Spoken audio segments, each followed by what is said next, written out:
एको द्रष्टासि सर्वस्य मुक्तप्रायोऽसि सर्वदा अयमेव हि ते बन्धो द्रष्टारं पश्यसीतरम् अहं कर्तेत्य अहं मानमहा कृष्णायिदंशित नाहं कर्तेति विश्वास अमृतं पीत्वा सुखी भव। एको विशुद्धबोधोऽहम् इति निश्चयवन्निना प्रज्वाल्य यज्ञानगहनम् वीतशोकसुखी भव। यत्र विश्वम् इदं भाति कल्पितं रज्जुसर्पवत् आनन्द परमानन्द सबोधस्त्वं सुखं चर। मुक्ताभिमानी मुक्तो ये बद्धो बदाभिमान्यपि किं वदन्ति असत्येयं यामति सा गतिर्भवेत्। आत्मा साक्षी विभुपूर्ण एको मुक्तश्चित्क्रिय असंगो निस्पृह शांतो ब्रह्मात् संसारवानिव। कुटस्थं बोधम् अद्वैतम् आत्मानं परिभावय आभासोऽहं ब्रह्मं मुक्त्वा भावं बाह्यम् अथान्तरम्।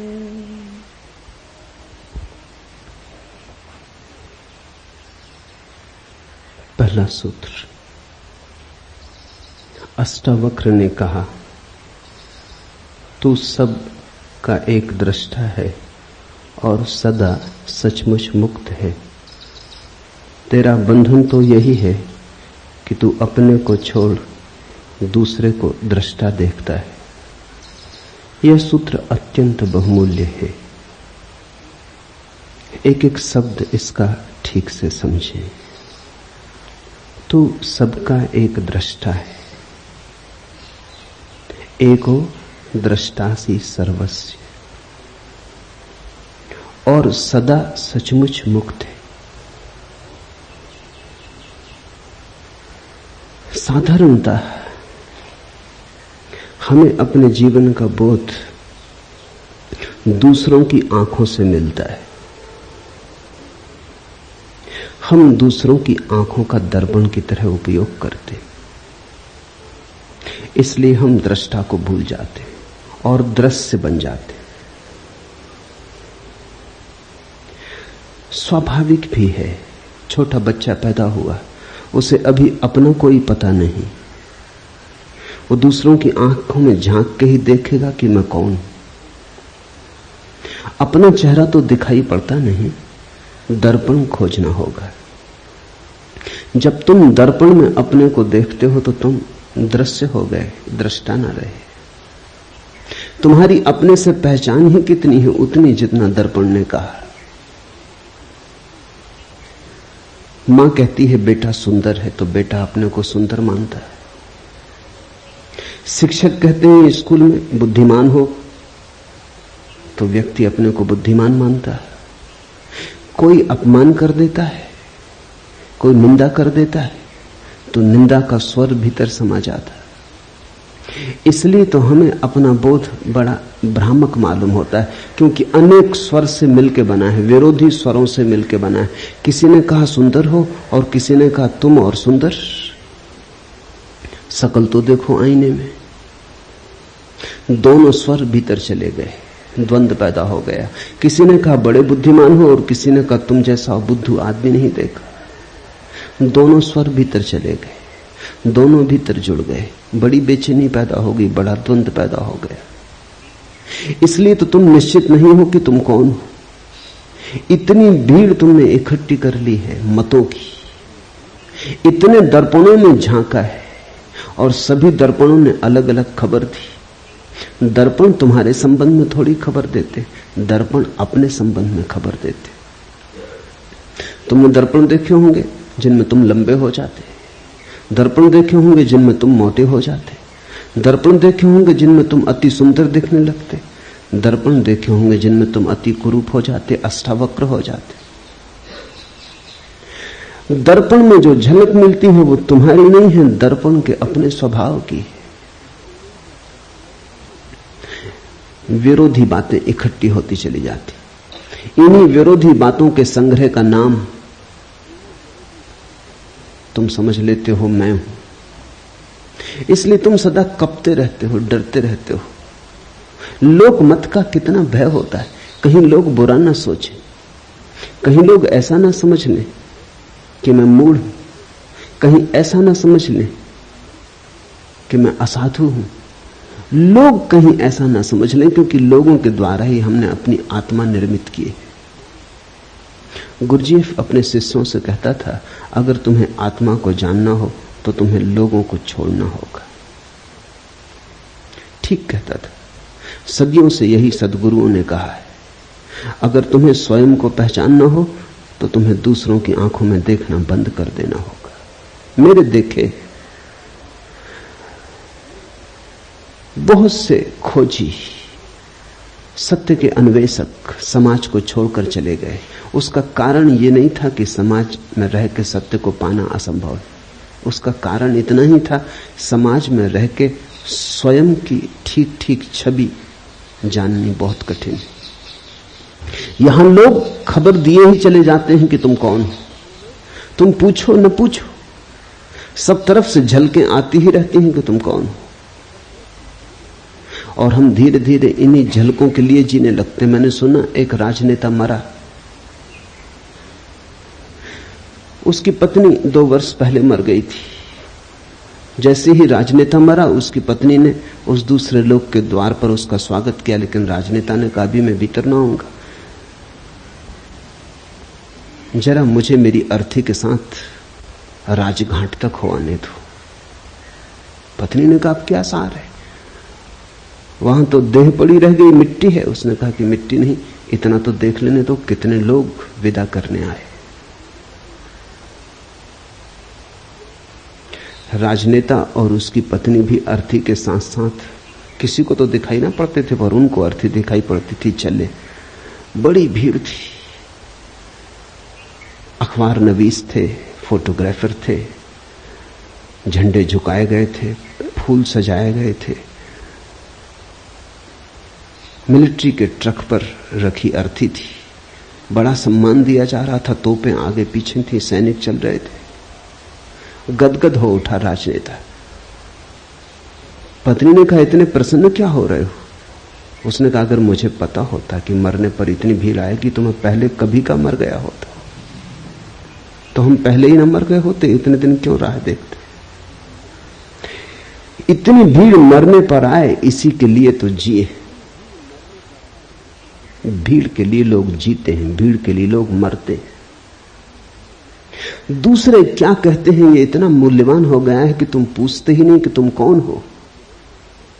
दूसरे क्या कहते हैं उन्हीं की कतरन छांट छांट के इकट्ठी अपनी तस्वीर बना लेते। वो तस्वीर बड़ी डमाडोल रहती, क्योंकि लोगों के मन बदलते रहते, और फिर लोगों के मन ही नहीं बदलते रहते, लोगों के कारण भी बदलते रहते। कोई आके तुमसे कह गया कि आप बड़े साधु पुरुष हैं, उसका कुछ कारण है, खुशामद कर गया। साधु पुरुष तुम्हें मानता कौन है? अपने को छोड़ के इस संसार में कोई किसी को साधु पुरुष नहीं मानता। तुम अपनी ही सोचो ना, तुम अपने को छोड़ के किसको साधु पुरुष मानते हो? कभी कभी कहना पड़ता है, जरूरतें, जिंदगी है, अड़चने, झूठे को सच्चा कहना पड़ता है, दुर्जन को सज्जन कहना पड़ता है, कुरूप को सुंदर की तरह प्रशंसा करनी पड़ती, स्तुति करनी पड़ती, खुशामद करनी पड़ती। खुशामद इसलिए तो इतनी बहुमूल्य है। खुशामद के चक्कर में लोग क्यों आ जाते? मूल से मूल आदमी से भी कहो कि तुम महाबुद्धिमान हो तो वो भी इंकार नहीं करता, क्योंकि उसको अपना तो कुछ पता नहीं। तुम जो कहते हो वही सुनता है, तुम जो कहते हो वही हो जाता है। तो उनके कारण बदल जाते। कोई कहता है सुंदर हो, कोई कहता है असुंदर हो, कोई कहता है भले हो, कोई कहता है बुरे हो। ये सब इकट्ठा होता चला जाता है और इन विपरीत मतों के आधार पर तुम अपनी आत्मा का निर्माण कर लेते हो। तुम ऐसी बैलगाड़ी पर सवार हो जिसमें सब तरफ बैल जुते, जो सब दिशाओं में एक साथ जा रही। तुम्हारे अस्थि पंजर ढीले हुए जा रहे, तुम सिर्फ घसीटते हो, कहीं पहुंचते नहीं, पहुंच सकते नहीं। पहला सूत्र है आज का, तू सबका एक दृष्टा है और तू सदा सचमुच मुक्त है। व्यक्ति दृश्य नहीं है, दृष्टा है। दुनिया में 3 तरह के व्यक्ति हैं। वे जो दृश्य बन गए, वे सबसे ज्यादा अंधेरे में। दूसरे वे जो दर्शक बन गए, वे पहले से थोड़े ठीक है लेकिन कुछ बहुत ज्यादा अंतर नहीं। तीसरे वे जो दृष्टा बन गए। तीनों को अलग अलग समझ लेना जरूरी है। जब तुम दृश्य बन जाते हो तो तुम वस्तु हो गए, तुमने आत्मा खो दी। इसलिए राजनेता में आत्मा को पाना मुश्किल है, अभिनेता में आत्मा को पाना मुश्किल है। वो दृश्य बन गया है, वो दृश्य बनने के लिए ही जीता है। उसकी सारी कोशिश ये है कि मैं लोगों को भला कैसे लगूं, सुंदर कैसे लगूं, श्रेष्ठ कैसे लगूं। श्रेष्ठ होने की चेष्टा नहीं है, श्रेष्ठ लगने की चेष्टा है। कैसे श्रेष्ठ दिखाई पड़ूं। तो जो दृश्य बन रहा है वो पाखंडी हो जाता है। वो ऊपर से मुखौटे ओढ़ लेता है, ऊपर से सब आयोजन कर लेता है, भीतर सड़ता जाता है। फिर दूसरे वे लोग हैं जो दर्शक बन गए, उनकी बड़ी भीड़ है। स्वभावतः पहले तरह के लोगों के लिए दूसरे तरह के लोगों की जरूरत है, नहीं तो दृश्य बनेंगे लोग कैसे। कोई राजनेता बन जाता है, फिर ताली बजाने वाली भीड़ मिल जाती, तो दोनों में बड़ा मेल बैठ जाता है। नेता हो तो अनुयायी भी चाहिए, कोई नाच रहा हो तो दर्शक भी चाहिए, कोई गीत गा रहा हो तो सुनने वाले भी चाहिए। तो कोई दृश्य बनने में लगा है, कुछ दर्शक बनकर रह गए। दर्शकों की बड़ी भीड़ है। पश्चिम के मनोवैज्ञानिक बड़े चिंतित थे, क्योंकि लोग बिल्कुल ही दर्शक होकर रह गए। फिल्म देखाते हैं, रेडियो खोल लेते हैं, टेलीविजन के सामने बैठ जाते हैं घंटों। अमेरिका में करीब करीब औसत आदमी 6 घंटे रोज टेलीविजन देख रहा है। फुटबॉल का मैच हो देखाते हैं, कुश्ती हो रही हो तो देखाते हैं, क्रिकेट हो तो देखाते हैं, ओलंपिक हो तो देखाते हैं। बस सिर्फ देखने वाले रह गए, खड़े हैं दर्शक की तरह राह के किनारे राहगीर। जीवन का जुलूस निकल रहा है, तुम देख रहे हो। कुछ हैं जो जीवन के जुलूस में सम्मिलित हो गए, वो जरा कठिन धंधा है, वहां बड़ी प्रतियोगिता है। जुलूस में सम्मिलित होना जरा मुश्किल है, बड़े संघर्ष और बड़े आक्रमण की जरूरत है। लेकिन जुलूस को देखने वालों की भी जरूरत है, वो किनारे खड़े देख रहे हैं। अगर वो न हो तो जुलूस भी विदा हो जाए। तुम थोड़ा सोचो, अगर अनुयायी न चले पीछे तो नेताओं का क्या हो। अकेले झंडा ऊंचा रहे हमारा, बड़े बुद्धू मालूम पड़े, बड़े पागल मालूम पड़े। राह किनारे लोग चाहिए, भीड़ चाहिए, तो पागलपन भी ठीक मालूम पड़ता है। तुम थोड़ा सोचो, कोई देखने ना आए और क्रिकेट का मैच होता रहे, मैच के प्राण निकल गए। मैच के प्राण मैच में थोड़ी, वो देखने जो लाखों लोग इकट्ठे होते हैं उनमें। और आदमी अद्भुत है, आदमी तो घुड़दौड़ देखने भी जाते हैं। ये पूरा कोरेगांव पार्क घुड़दौड़ देखने वालों की बस्ती। ये बड़ी हैरानी की बात है, आदमी को दौड़ाओ, कोई घोड़ा देखने नहीं आता। घोड़े दौड़ते हैं, आदमी देखने जाते हैं। ये घोड़ों से भी गई बीती स्थिति हो गई। देखते ही देखते जिंदगी बीत जाती। दर्शक, प्रेम करते नहीं तुम, फिल्म में प्रेम चलता है वो देखते हो। नाचते नहीं तुम, कोई नाचता है तुम देखते हो। गीत तुम नहीं गुनगुनाते, कोई गुनगुनाता है तुम सुनते हो। तो तुम्हारा जीवन अगर नपुंसक हो जाए, अगर उसमें से सब जीवन ऊर्जा खो जाए तो आश्चर्य क्या। तुम्हारे जीवन में कोई गति नहीं है, कोई ऊर्जा का प्रवाह नहीं है, तुम मुर्दे की भांति बैठे हो। बस तुम्हारा कुल काम इतना है कि देखते रहो, कोई दिखाता रहे तुम देखते रहो।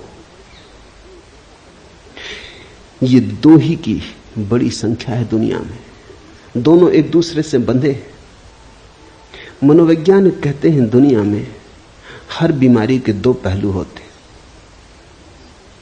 दुनिया में कुछ लोग हैं जिनको मनोवैज्ञानिक कहते हैं मैसोचिस्ट, पर स्वदुखवादी, वो अपने को सताते हैं। और दुनिया में दूसरा एक वर्ग है जिसको मनोवैज्ञानिक कहते हैं सैडिस्ट, पर दुखवादी, दूसरे को सताते। दोनों की जरूरत है, इसलिए दोनों जब मिल जाते हैं तो बड़ा राग रंग चलता है। मनोवैज्ञानिक कहते हैं कि अगर पति दूसरों को सताने वाला हो और स्त्री खुद को सताने वाली हो तो इससे बढ़िया जोड़ा और दूसरा नहीं होता। स्त्री अपने को सताने में मजा लेती है, पति दूसरे को सताने में मजा लेता है। राम मिलाई जोड़ी, कोई अंधा कोई कोढ़ी, मिल गए, बिल्कुल मिल गए, बिल्कुल ठीक बैठ गए। हर बीमारी के दो पहलू होते, दृश्य और दर्शक, एक ही बीमारी के दो पहलू। स्त्रियां आमतौर से दृश्य बनना पसंद करती, पुरुष आमतौर से दर्शक बनना पसंद करते। मनोवैज्ञानिकों की भाषा में स्त्रियों को वो कहते हैं एग्जिबिशनिस्ट, नुमाइशी। उनका सारा रस नुमाइश बनने में। मुल्ला नसरुद्दीन मक्खियां मार रहा था, बहुत मक्खियां हो गई, तो पत्नी ने कहा इनको हटाओ। आईने के पास मक्खियां मार रहा था, बोला कि एक जोड़ा, दो मादाएं बैठी। पत्नी ने कहा हद हो गई, तुमने पता कैसे चलाया कि नर हैं कि मादाएं? उन्होंने कहा घंटे भर से आईने पे बैठी हैं, मादाएं होनी चाहिए। नर को आईने के पास क्या करना? स्त्रियां आईने से छूट ही नहीं पाती। आईना मिल जाए तो चुंबक की तरह खींच लेता है। सारी जिंदगी आईने के सामने बीत रही है, कपड़ों में, वस्त्रों में, सजावट में, श्रृंगार में। और बड़ी हैरानी की बात है, इतने सज धज के निकलती हैं, फिर कोई धक्का दे तो नाराज होती, कोई धक्का ना दे तो भी दुखी होंगी, क्योंकि धक्का देने के लिए इतना सज धजने का इंसान था, नहीं तो प्रयोजन क्या था? पति के सामने स्त्रियां नहीं सजती, पति के सामने तो वो भैरवी बनी बैठी रहती, क्योंकि वहां धक्का मुक्का समाप्त हो चुका है। लेकिन घर के बाहर जाएं तब बड़ी तैयारी करती हैं, वहां दर्शक मिलेंगे, वहां दृश्य बनना है। मनुष्य को, पुरुष को मनोवैज्ञानिक कहते हैं वोयूर। उसकी सारी नजर देखने में, उसका रस देखने में। स्त्रियों को देखने में रस नहीं, दिखाने में रस। इसलिए तो स्त्री पुरुषों का जोड़ा बैठ जाता, बीमारी के दो पहलू बिल्कुल एक साथ बैठ जाते। और ये दोनों ही अवस्थाएं रुग्ण हैं। अष्टावक्र कहते हैं मनुष्य का स्वभाव दृष्टा का है, न तो दृश्य बनना है और न दर्शक। अब कभी तुम ये भूल मत कर लेना, कई बार मैंने देखा है कुछ लोग ये भूल कर लेते हैं, वो समझते हैं दर्शक हो गए तो दृष्टा हो गए। इन दोनों शब्दों में बड़ा बुनियादी फर्क है। भाषा कोश में शायद फर्क ना हो, वहां दर्शक और दृष्टा का एक ही अर्थ होगा, लेकिन जीवन के कोश में बड़ा फर्क है। दर्शक का अर्थ है दृष्टि दूसरे पर है, और दृष्टा का अर्थ है दृष्टि अपने पर है। दृष्टि देखने वाले पर है तो दृष्टा, और दृष्टि दृश्य पर है तो दर्शक। बड़ा क्रांतिकारी भेद है, बड़ा बुनियादी भेद है। जब तुम्हारी नजर दृश्य पर अटक जाती है और तुम अपने को भूल जाते हो तो दर्शक। जब तुम्हारी दृष्टि से सब दृश्य विदा हो जाते हैं, तुम ही तुम रह जाते हो, जागरण मात्र रह जाता, होश मात्र रह जाता, तो दृष्टा। तो दर्शक तो तुम तब हो जब तुम बिल्कुल विस्मृत हो गए, तुम अपने को भूल ही गए, नजर लग गई। वहां सिनेमा हॉल में बैठे हो, 3 घंटे के लिए अपने को भूल जाते हो, याद ही नहीं रहती कि तुम कौन हो। दुख सुख चिंताएं सब भूल जाती, इसलिए तो भीड़ वहां पहुंचती। जिंदगी में बड़ा दुख है, चिंता है, परेशानी, कहीं चाहिए भूलने का उपाय। लोग बिल्कुल एकाग्र चित्त हो जाते, बस ध्यान उनका लगता ही फिल्म में। वहां देखते हैं पर्दे पे कुछ भी नहीं है, छायाएं डोल रही, मगर लोग बिल्कुल एकाग्र चित्त हैं। बीमारी भूल जाती, चिंता भूल जाती, बुढ़ापा भूल जाता, मौत भी आती हो तो भूल जाती। लेकिन दृष्टा नहीं हो गए हो तुम फिल्म में बैठ के, दर्शक हो गए, भूल ही गए अपने को। स्मरण ना रहा कि मैं कौन हूं। ये जो देखने की ऊर्जा है भीतर, इसकी तो स्मृति ही खो गई। बस सामने दृश्य है, उसी पर अटक गए, उसी में सब भांति डूब गए। दर्शक होना एक तरह का आत्मविस्मरण है, और दृष्टा होने का अर्थ है सब दृश्य विदा हो गए, पर्दा खाली हो गया, अब कोई फिल्म नहीं चलती वहां, न कोई विचार रहे, न कोई शब्द रहे, पर्दा बिल्कुल शून्य हो गया, कोरा और शुभ्र सफेद। देखने को कुछ भी ना बचा, सिर्फ देखने वाला बचा। और अब देखने वाले में डुबकी लगी तो दृष्टा। दृश्य और दर्शक, मनुष्यता इनमें बटी। कभी कभी कोई दृष्टा होता है, कोई अष्टावक्र, कोई कृष्ण, कोई महावीर, कोई बुद्ध। कभी कभी कोई जागता और दृष्टा होता है। तू सबका एक दृष्टा है। और इस सूत्र की खूबियां यह हैं कि जैसे ही तुम दृष्टा हुए, तुम्हें पता चलता है दृष्टा तो एक ही है संसार में, बहुत नहीं। दृश्य बहुत है, दर्शक बहुत है। अनेकता का अस्तित्व ही दृश्य और दर्शक के बीच है। वो झूठ का जाल है, दृष्टा तो एक ही है। ऐसा समझो कि चांद निकला, पूर्णिमा का चांद निकला, नदी पोखर में, तालाब सरोवर में, सागर में, सरिताओं में, सब जगह प्रतिबिंब बने। अगर तुम पृथ्वी पर घूमो और सारे प्रतिबिंबों का अंकन करो तो करोड़ों अरबों खरबों प्रतिबिंब मिलेंगे, लेकिन चांद एक है, प्रतिबिंब अनेक है। दृष्टा एक है, दृश्य अनेक है, दर्शक अनेक है। वो सिर्फ प्रतिबिंब है, वो छायाएं हैं। तो जैसे ही कोई व्यक्ति दृश्य और दर्शक से मुक्त होता है, न तो दिखाने की इच्छा रही कि कोई देखे, न देखने की इच्छा रही। देखने और दिखाने का जाल छूटा, वो रस न रहा, तो वैराग्य। अब कोई इच्छा नहीं होती कोई देखे और कहे कि सुंदर हो, सज्जन हो, संत हो, साधु हो। अगर इतनी भी इच्छा भीतर रह गई कि लोग तुम्हें साधु समझें, तो अभी तुम पुराने जाल में पड़े हो। अगर इतनी भी आकांक्षा रह गई मन में कि लोग तुम्हें संत पुरुष समझें, तो तुम अभी पुराने जाल में पड़े हो। अभी संसार नहीं छूटा, संसार ने नया रूप लिया, नया ढंग पकड़ा, लेकिन यात्रा पुरानी ही जारी है, सातत्य पुराना ही जारी। क्या करोगे देखकर? खूब देखा, क्या पाया? क्या करोगे दिखाकर? कौन है यहां जिसको दिखा के कुछ मिलेगा?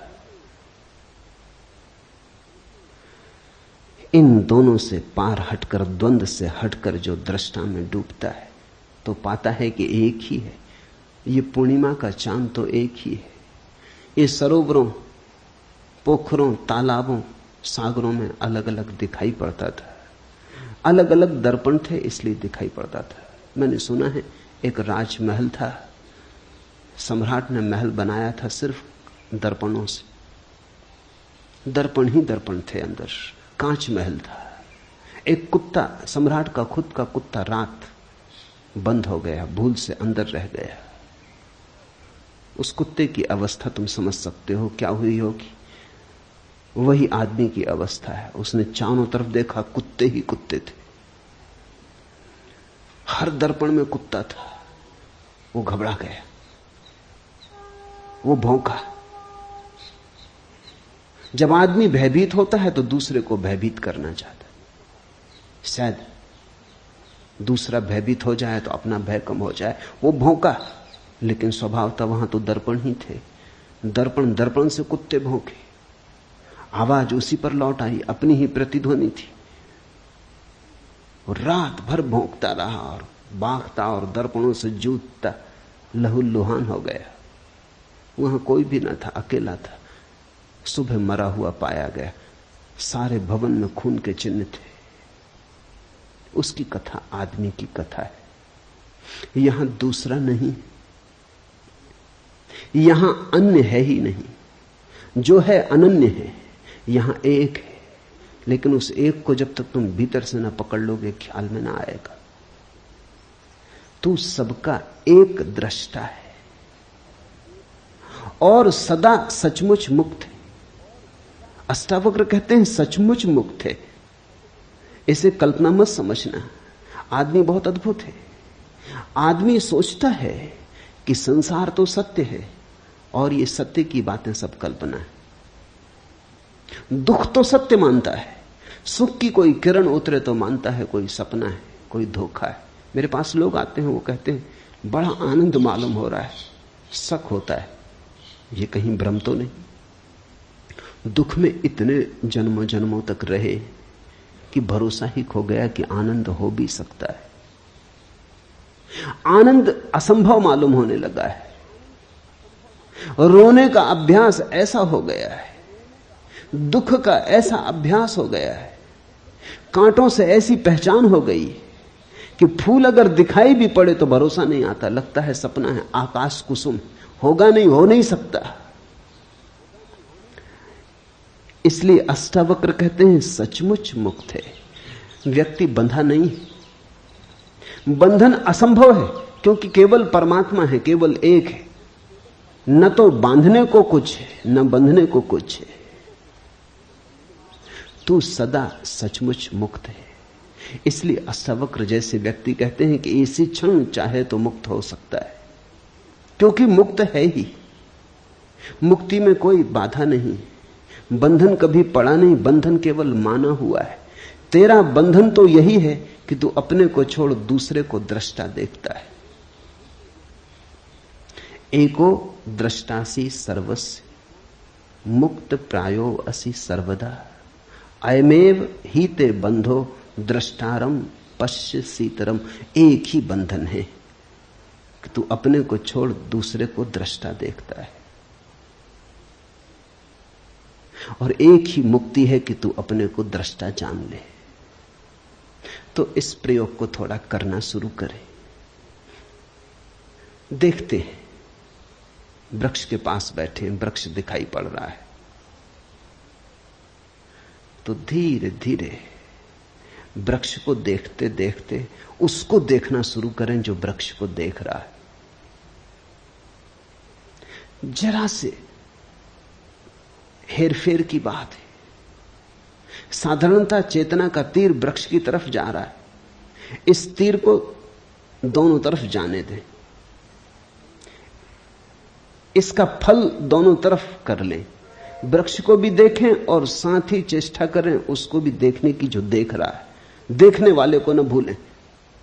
देखने वाले को पकड़ पकड़ ले, बार बार भूलेगा, पुरानी आदत है, जन्मों की आदत है, भूलेगा, लेकिन बार बार देखने वाले को पकड़ ले। जैसे जैसे देखने वाला पकड़ में आने लगेगा, कभी कभी क्षण भर को ही आएगा, लेकिन क्षण भर को ही पाएंगे एक अपूर्व शांति का उदय हुआ, एक आशीष बरसा, एक सौभाग्य की किरण उतरी। एक क्षण को भी अगर ऐसा होगा तो एक क्षण को भी मुक्ति का आनंद मिलेगा, और वो आनंद तुम्हारे जीवन के स्वाद को और जीवन की धारा को बदल देगा। शब्द नहीं बदलेंगे तुम्हारे जीवन की धारा को, शास्त्र नहीं बदलेंगे, अनुभव बदलेगा, स्वाद बदलेगा। यहां मुझे सुन रहे हैं, दो तरह से सुना जा सकता है। सुनते वक्त मैं जो बोल रहा हूं अगर उस पर ही ध्यान रहे और तुम अपने को भूल जाओ तो फिर तुम दृष्टा ना रहे, श्रोता ना रहे, श्रावक ना रहे, तुम्हारा ध्यान मुझ पे अटक गया तो तुम दर्शक हो गए। आंख से ही दर्शक नहीं हुआ जाता, कान से भी दर्शक हुआ जाता है। जब भी ध्यान ऑब्जेक्ट पर, विषय पर अटक जाए तो तुम दर्शक हो गए। सुनते वक्त सुनो मुझे, साथ में उसको भी देखते रहो, पकड़ते रहो, टटोलते रहो जो सुन रहा है। निश्चित ही तुम सुन रहे हो, मैं बोल रहा हूं।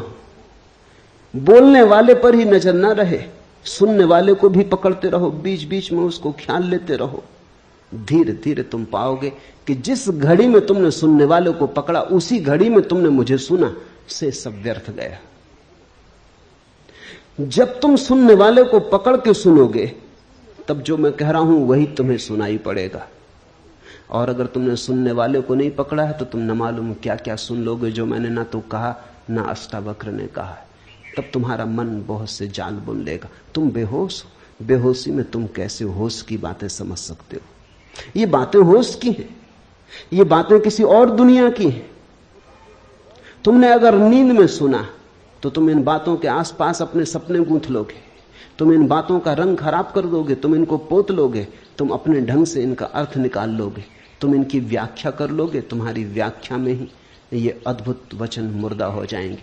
तुम्हारे हाथ लाश लगेगी अष्टावक्र की, जीवित अष्टावक्र से तुम चूक जाओगे। क्योंकि जीवित अष्टावक्र को पकड़ने के लिए तो तुम्हें अपने दृष्टा को पकड़ना होगा। वहां है जीवित अष्टावक्र। इसे ख्याल में लो। सुनते हो मुझे, सुनते सुनते उसको भी सुनने लगो जो सुन रहा है। तीर दोहरा हो जाए, मेरी तरफ हो तुम्हारी तरफ भी हो। अगर मैं भूल जाऊं तो कोई हर्जा नहीं, लेकिन तुम नहीं भूलने चाहिए। और एक ऐसी घड़ी आती है जब ना तो तुम रह जाते ना मैं रह जाता। एक ऐसी परम शांति की घड़ी आती है जब दो नहीं रह जाते, एक ही बचता है। तुम ही बोल रहे हो, तुम ही सुन रहे हो, तुम ही देख रहे हो, तुम ही दिखाई पड़ रहे हो। उस घड़ी के लिए ही इशारा अष्टावक्र कर रहे हैं कि वो एक है दृष्टा और सदा सचमुच मुक्त है। बंधन स्वप्न जैसा है। आज रात तुम पूना में सोओगे, लेकिन नींद में तुम कलकत्ते में हो सकते हो, दिल्ली में हो सकते हो, काठमांडू में हो सकते हो, कहीं भी हो सकते हो। सुबह जाग के फिर तुम अपने को पूना में पाओगे। सपने में अगर काठमांडू चले गए तो लौटने के लिए कोई हवाई जहाज से यात्रा नहीं करनी पड़ेगी, न ट्रेन पकड़नी पड़ेगी, न पैदल यात्रा करनी पड़ेगी। यात्रा करनी ही नहीं पड़ेगी। सुबह आंख खुलेगी और तुम पाओगे कि पूना में हो। सुबह तुम पाओगे तुम कहीं गए ही नहीं, सपने में गए थे। सपने में जाना कोई जाना है।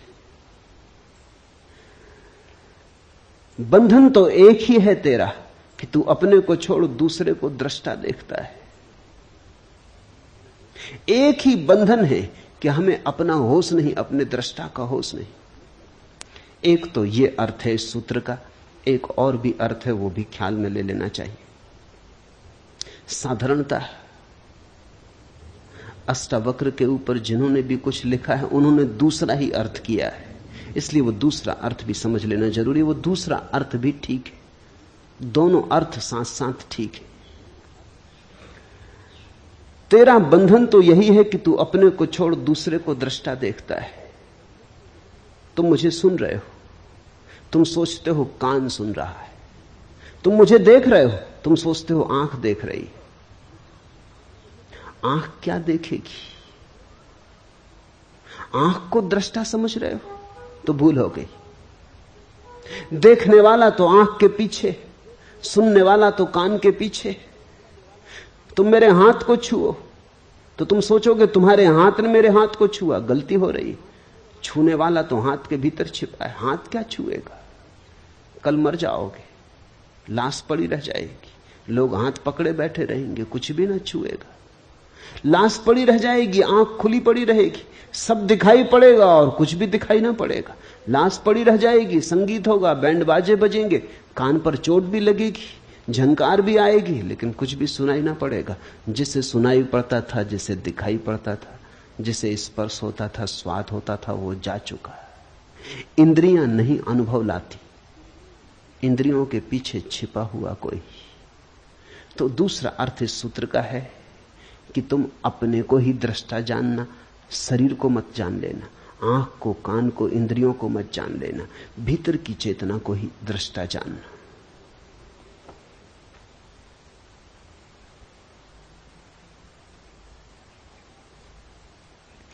मैं करता हूं ऐसे अहंकार रूपी अत्यंत काले सर्प से दंशित हुआ तू, मैं करता नहीं हूं ऐसे विश्वास रूपी अमृत को पीकर सुखी हो। अहम करता इति, मैं करता हूं ऐसे अहंकार रूपी अत्यंत काले सर्प से दंशित हुआ तू। हमारी मान्यता ही सब कुछ है। हम मान्यता के सपने में पड़े, हम अपने को जो मान लेते हैं वही हो जाते। ये बड़ी विचार की बात है। ये पूरब के अनुभव का सार निचोड़ है। हमने जो मान लिया है अपने को वही हम हो जाते। तुमने अगर कभी किसी सम्मोहनविद को, हिप्नोटिस्ट को प्रयोग करते देखा हो तो तुम चौंके होगे। अगर वो किसी व्यक्ति को सम्मोहित करके कह देता है पुरुष को कि तुम स्त्री हो, और फिर कहता है उठो चलो, तो वो आदमी स्त्री की तरह चलने लगता है। बहुत कठिन है स्त्री की तरह चलना, उसके लिए खास तरह का शरीर का ढांचा चाहिए। स्त्री की तरह चलने के लिए गर्भ की खाली जगह चाहिए पेट में, अन्यथा कोई स्त्री की तरह चल नहीं सकता। या बहुत अभ्यास करे तो चल सकता है। लेकिन कोई सम्मोहनविद किसी को सुला देता है बेहोशी में और कहता है उठो तुम स्त्री हो, पुरुष नहीं, चलो, वो स्त्री की तरह चलने लगता है। वो उसे प्याज पकड़ा देता है और कहता है ये सेव है, नाश्ता कर लो। वो प्याज का नाश्ता कर लेता है और उससे पूछो कैसा स्वाद, वो कहता है बड़ा स्वादिष्ट। उसे पता भी नहीं चलता कि ये प्याज है, उसे बास भी नहीं आती। सम्मोहनविदों ने अनुभव किया है, और अब तो ये वैज्ञानिक तथ्य है, इस पर बहुत प्रयोग हुए हैं। मूर्छित सम्मोहन में मूर्छित व्यक्ति के हाथ में उठा के एक साधारण कंकड़ रख दो और कह दो अंगारा रख दिया है, वो झटक के फेंक देता है, चीख मारता है कि जल गया। इतने तक भी बात होती तो ठीक था, लेकिन हाथ पे फफोला आ जाता।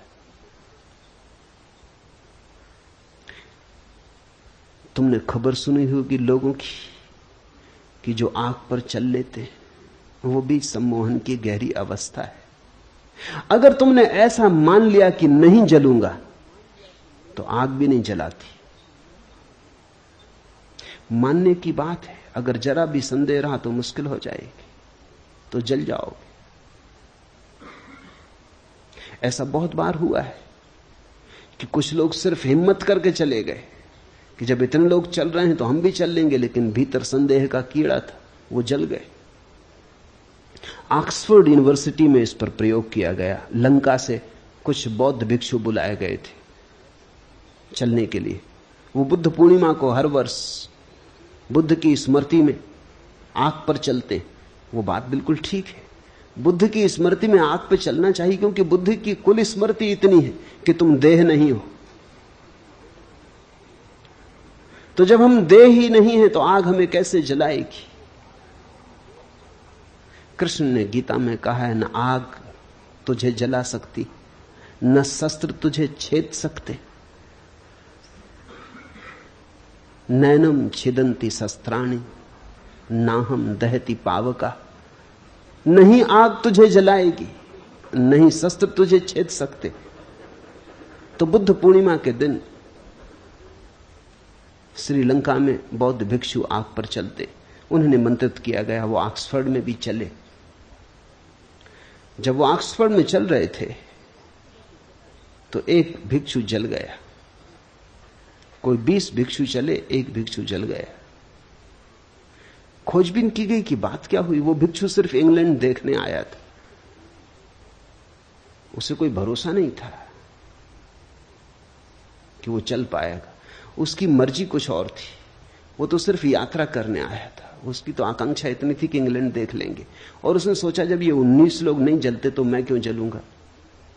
मगर भीतर संदेह का कीड़ा था, वो जल गया। और वहीं उसी रात दूसरी घटना घटी कि एक प्रोफेसर, ऑक्सफोर्ड यूनिवर्सिटी का प्रोफेसर, जिसने कभी ये घटना न देखी थी न सुनी थी, वो सिर्फ बैठ के देख रहा था। उसे देख के इतना भरोसा आ गया कि वो उठा और चलने लगा और चल गया। न तो वो बौद्ध था, न धार्मिक था, उसे तो कुछ पता ही नहीं था। उसे तो सिर्फ इतने लोगों का चलना देख के ये लगा, ये भाव ऐसी गहनता से उठा, ये श्रद्धा इतनी सघन हो गई कि वो उठा एक गहन आनंद भाव में और नाचने लगा आंख पर। भिक्षु भी चौंके, क्योंकि भिक्षुओं को तो ये ख्याल था कि बुद्ध भगवान उन्हें बचा रहे हैं। ये आदमी तो कोई बौद्ध नहीं है, ये तो अंग्रेज था और धार्मिक भी नहीं था, चर्च भी नहीं जाता था, तो क्राइस्ट भी इसकी फिक्र नहीं करेंगे। बुद्ध से तो कुछ लेना देना है नहीं, इसका तो कोई भी मालिक नहीं था, सिर्फ श्रद्धा।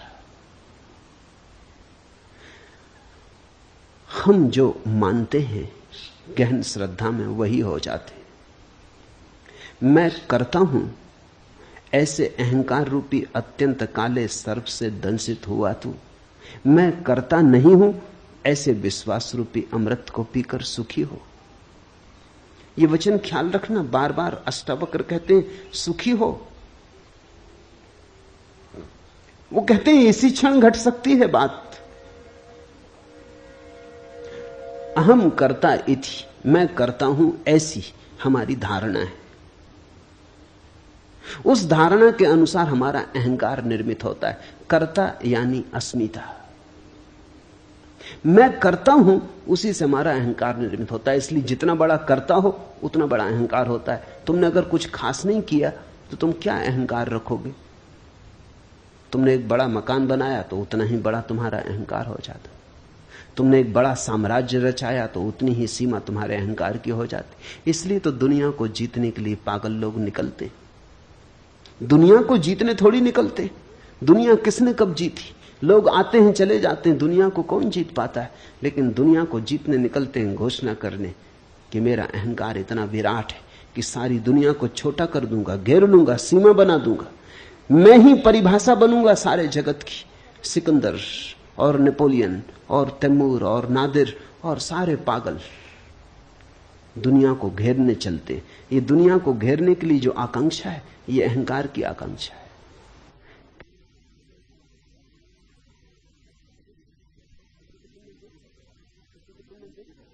किसी को तुमने देखा मंत्री हो गया या मुख्यमंत्री हो गया, तब उसकी चाल देखी, फिर पद पर नहीं रहा तब उसको देखा, ऐसी खराब हालत हो जाती पद से उतर के। आदमी वही है, बल खो जाता है। वो जो अहंकार का विष था, जो गति दे रहा था, नशा दे रहा था, वो चाल में जो मस्ती आ गई थी, सिर ऊंचा उठ गया था, रीढ़ सीधी हो गई थी, वो सब खो जाता है। क्या हो गया है? एक क्षण पहले इतना बल मालूम होता था, एक क्षण बाद ऐसा निर्बल हो गया। राजनीतिक पदों से उतर के ज्यादा दिन जिंदा नहीं रहते।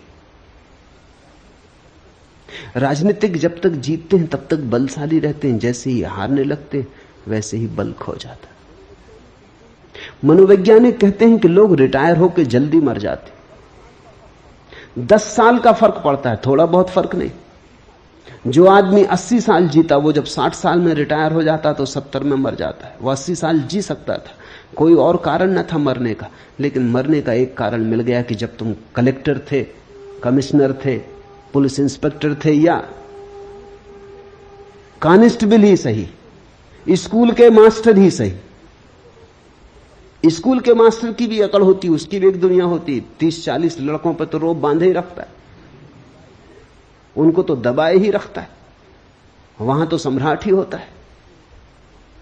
कहते हैं जब औरंगजेब ने अपने बाप को कारागृह में बंद कर दिया तो उसके बाप ने कहा कि मुझे यहां मन नहीं लगता, तू एक काम कर, 30-40 छोटे छोटे लड़के भेज दे, तुम एक मदरसा खोल दो।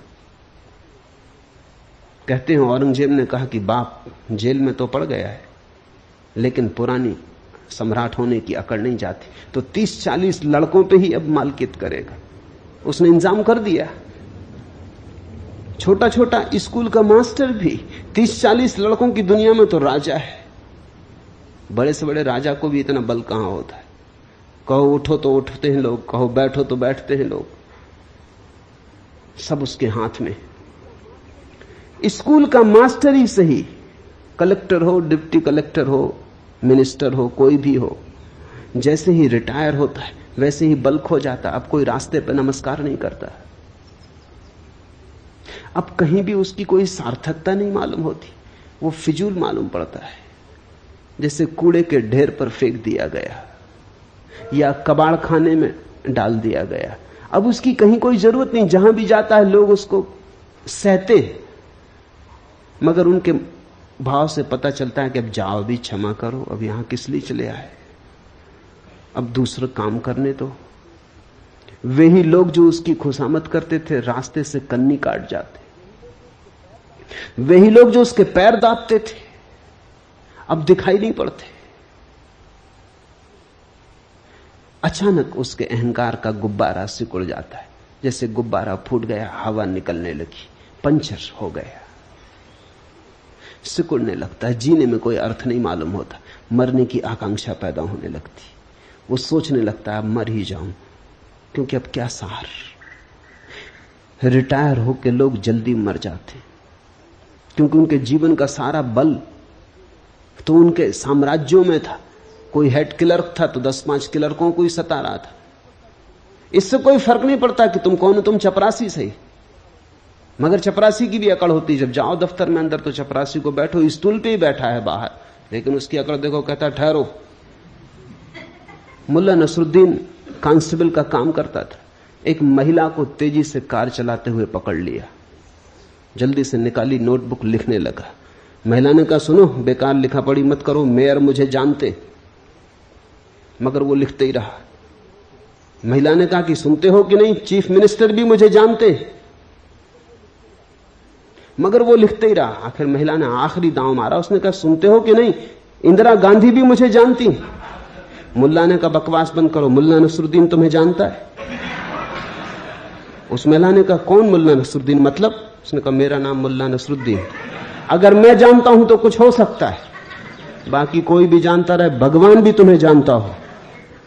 ये रिपोर्ट लिखी जाएगी, ये मुकदमा चलेगा।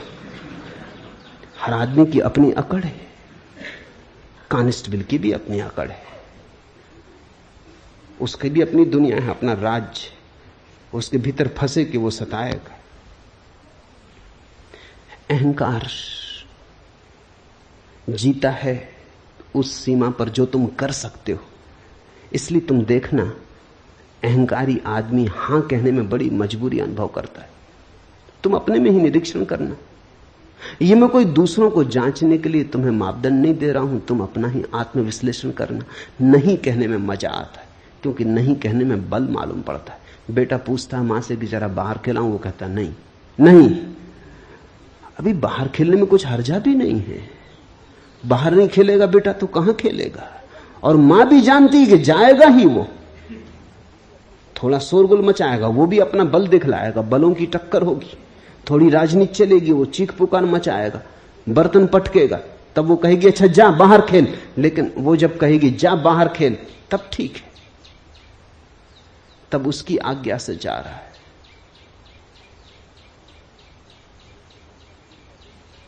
मुल्ला नसरुद्दीन का बेटा बहुत ऊधम कर रहा था, उससे बार बार कह रहा था शांत होकर बैठ, देख मेरी आज्ञा मान, शांत होकर बैठ, मगर वो सुन नहीं रहा था। कौन बेटा सुनता है? आखिर भन्ना के मुल्ला नसरुद्दीन ने कहा अच्छा अब कर जितना ऊधम करना, अब देख कैसे मेरी आज्ञा का उल्लंघन करता है।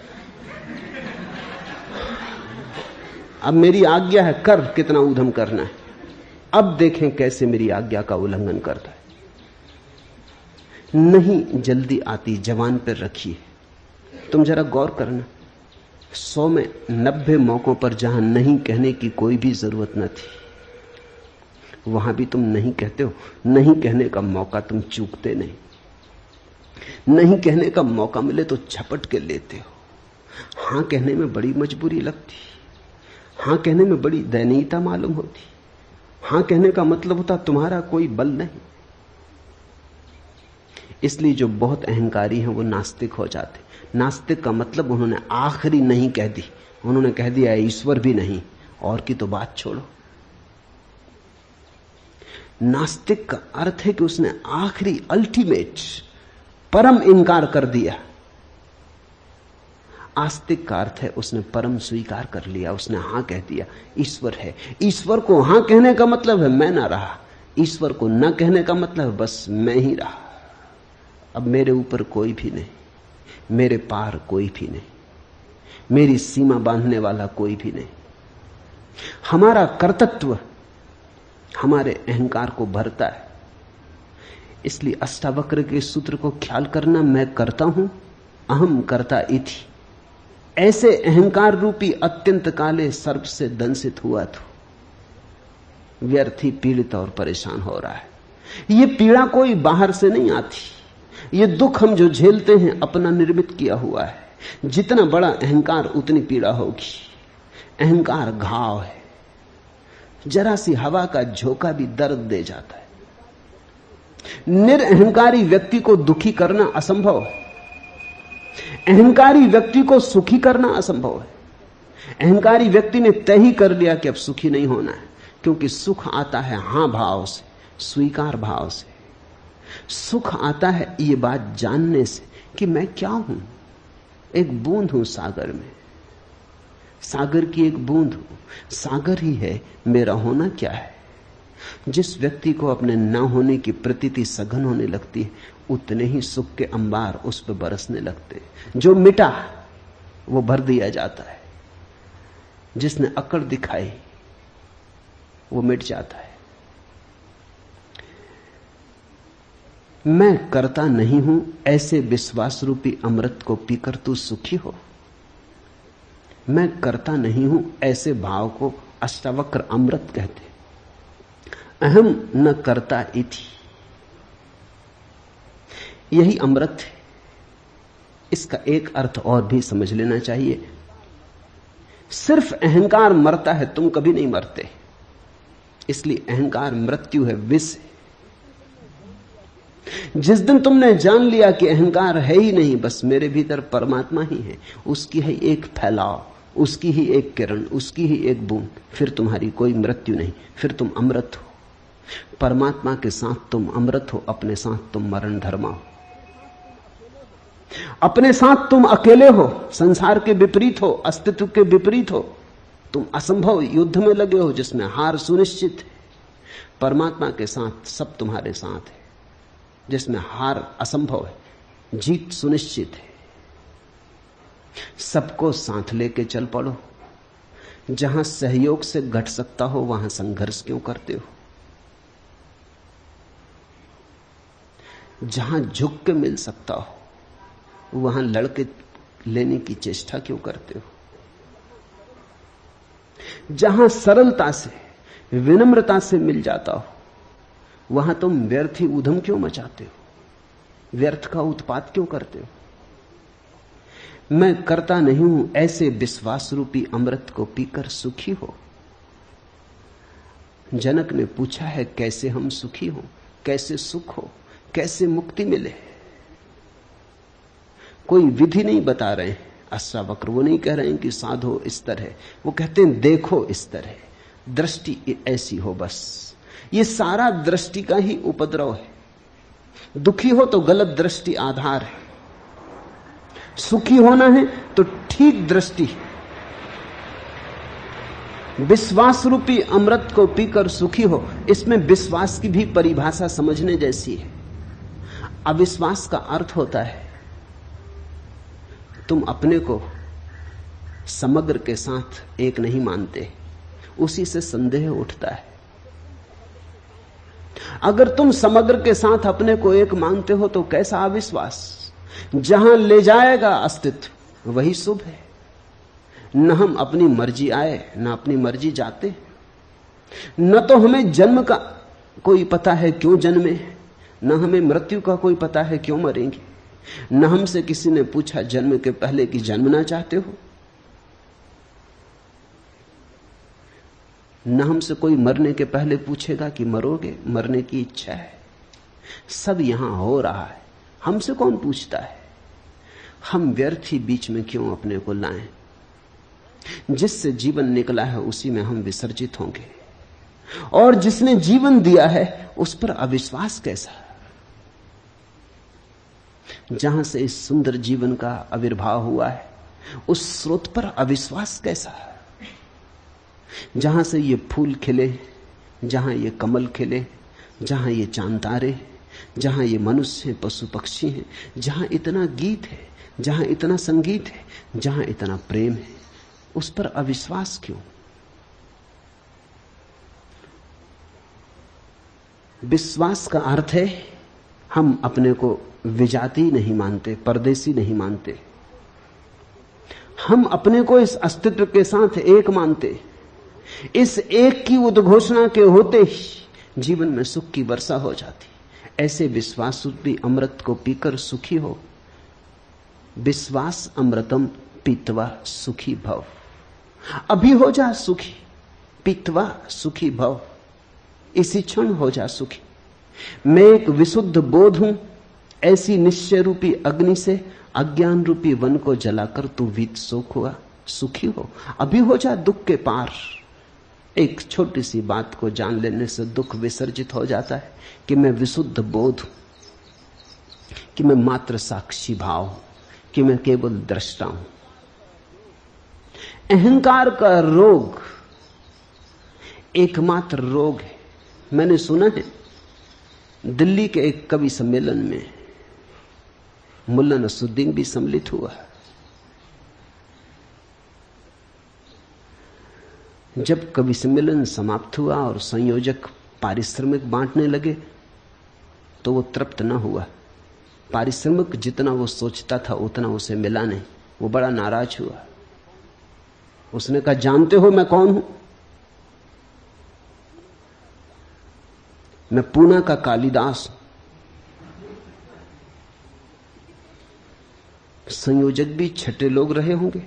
उन्होंने कहा, ठीक, लेकिन ये तो बताइए कि पूना के किस मोहल्ले के कालिदास? मोहल्ले मोहल्ले में कालिदास है, मोहल्ले मोहल्ले में टैगोर है। हर आदमी यही सोचता है कि अनूठी अद्वितीय प्रतिभा है उसकी। अरब में कहावत है कि परमात्मा जब किसी आदमी को बनाता तो उसके कान में कह देता, तुमसे बेहतर आदमी कभी बनाया ही नहीं, और ये सभी से कहता है। ये मजाक बड़ी गहरी, और हर आदमी मन में यही ख्याल लिए जीता है कि मुझसे बेहतर आदमी कोई बनाया नहीं, मैं सर्वोत्कृष्ट कृति हूं। कोई माने न माने तो उनकी नासमझी, ऐसे मैं सर्वोत्कृष्ट कृति हूं। इस दंभ में जीता आदमी बड़े दुख पाता है, क्योंकि इस दंभ के कारण वो बड़ी अपेक्षाएं करता है जो कभी पूरी नहीं होंगी। उसकी अपेक्षाएं अनंत हैं, जीवन बहुत छोटा है। जिसने भी अपेक्षा बांधी वो दुखी होगा। इस जीवन को एक और ढंग से भी जीने की कला है अपेक्षा शून्य, बिना कुछ मांगे। जो मिल जाए उसके प्रति धन्यवाद से भरे हुए, कृतज्ञ भाव से। वही आस्तिक की प्रक्रिया है। जो तुम्हें मिला है वो इतना है, मगर तुम उसे देखो तब ना। मैंने सुना है एक आदमी मरने जा रहा था। जिस नदी के किनारे वो मरने गया, एक सूफी फकीर बैठा हुआ था। उसने कहा क्या कर रहे हो? वो कूदने को ही था। उसने कहा रोको मत, बहुत हो गया, जिंदगी में कुछ भी नहीं, सब बेकार है। जो चाहा नहीं मिला, जो नहीं चाहा वही मिला। परमात्मा मेरे खिलाफ है तो मैं भी क्यों स्वीकार करूं ये जीवन? उस फकीर ने कहा ऐसा करो, एक दिन के लिए रुक जाओ, फिर मर जाना। इतनी जल्दी क्या? तुम कहते हो तुम्हारे पास कुछ भी नहीं। उसने कहा कुछ भी नहीं। कुछ होता तो मरने क्यों आता? उस फकीर ने कहा तुम मेरे साथ आओ, इस गांव का राजा मेरा मित्र है। वो ले गया फकीर को। फकीर उसे ले गया। उसने सम्राट के कान में कुछ कहा। सम्राट ने कहा 1 लाख रुपए दूंगा। उस आदमी ने इतनी सुना, फकीर ने क्या कहा कान में वो नहीं सुना। सम्राट ने कहा 1 लाख रुपए दूंगा। फकीर आया और उस आदमी के कान में बोला कि सम्राट तुम्हारी दोनों आंखें 1 लाख रुपए में खरीदने को तैयार, बेचते हो? उसने कहा क्या मतलब? आंख और बेच दूं? लाख रुपए में 10 लाख दे तो भी नहीं देने वाला।